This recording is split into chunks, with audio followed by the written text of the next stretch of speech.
mega project, built by Rochas that was abandoned after Hope Uzodinma took over Imo State. Massive, ambitious, and now forgotten. These mega projects once symbolized hope and progress in Imo State, under Governor Rochas Okorocha. From towering monuments to state-of-the-art schools and hospitals, these projects had the potential to change the landscape forever. But now, they lie in ruins. What happened? My people. Back in 2011, when Rochas Okorocha served as the governor of Imo State 2011 to 2019, he initiated several high-profile infrastructure projects across the state. These projects were often grand in scale and ambitious in vision, meant to transform Imo's physical landscape and public infrastructure. However, many of these projects have been abandoned or left in a state of neglect since Hope Uzodinma took over as governor in 2019, due to different reasons which we are going to discuss before the end of this video. Let's take a look at some of the most notable ones. 1. Victory Chapel. What it was. The Victory Chapel was a religious edifice constructed within the premises of the Imo State Government House. The chapel was one of Okorocha's personal pet projects, aimed at providing a central place for Christian worship within the seat of power.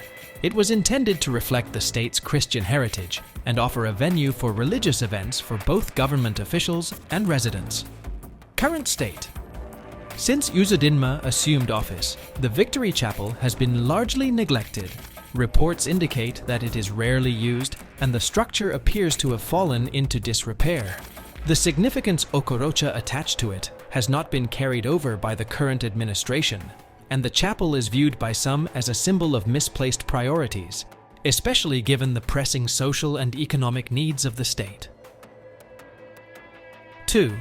Freedom Square. Freedom Falls.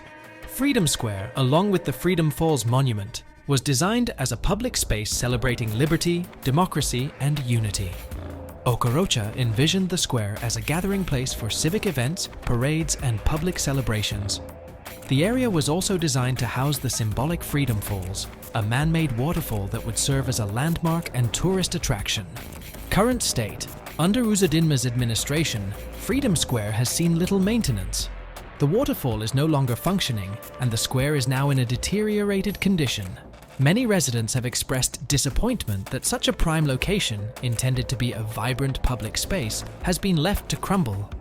The monument now stands as a shadow of its former self, with minimal upkeep or utilization. 3. Akachi Monument. The Akachi Monument, a massive hand sculpture, was one of Okorocha's most iconic projects. Located at a strategic point in Owerri, the monument symbolized God's grace and blessings upon the state, standing as a religious and cultural landmark meant to attract visitors and locals alike. Current state. The Akachi Monument faced controversy almost immediately after Okorocha left office, with parts of the structure reportedly being demolished under Uzodinma's watch. The monument, which once stood as a towering figure in Imo State, has been left in a state of ruin. This abandonment has sparked public outcry, as the structure represented not only a cultural symbol, but also an investment in tourism that has now gone to waste. 4. 305 school buildings in the 305 INEC wards. What they were. Okorocha's administration constructed school buildings in each of the 305 INEC wards across Imo State. The project aimed to decentralize education, ensuring that every ward had access to well-equipped learning environments. It was part of his free education program, which sought to boost literacy and improve access to quality education in rural and underserved areas. Current state. Unfortunately, many of these school buildings have been abandoned or left without proper maintenance since the change in administration.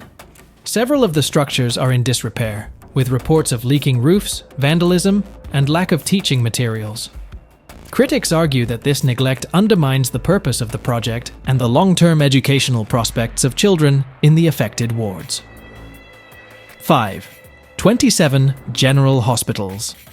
One of Okorocha's signature projects was the construction of 27 new general hospitals, one for each local government area, LGA, in Imo State.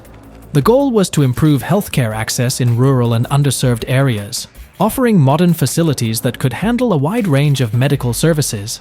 This initiative was seen as a bold step toward enhancing the healthcare system in the state. Current state. Despite the potential benefits, the majority of these hospitals were never fully completed or equipped before Okorocha left office. Under Uzodinma, there has been little effort to complete or operationalize these facilities.